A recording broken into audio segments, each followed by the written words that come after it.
So I'm a little less than a third of the way through this book, and I am quitting. It seemed like such a cute premise. A werewolf has to convince his soulmate to fall in love with him, and to do that, he poses as a dog who she then adopts from the pound. And that sounded adorable and fun and quirky, but there are just some things about it that I can't handle.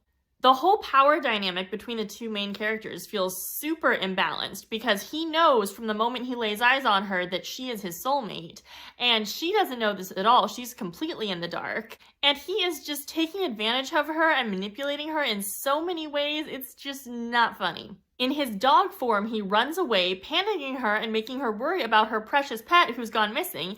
Then he swoops in his human form to help her look for her dog and comfort her in this time of stress, which he is 100% causing. And then he makes this big ridiculous speech where he asks her if she likes honesty and how much honesty does she want. And he's going to be brutally honest because he tells her how much he wants her. But he's completely hiding the fact that he lives in her house, so he is not being remotely honest, he's just manipulating her. He also says, "I'm not going to touch you. I'm going to restrain myself." And then he proceeds to seduce her. And then after the whole experience, she feels super negative and goes into this whole spiral about how she shouldn't be having casual sex with a man she just met.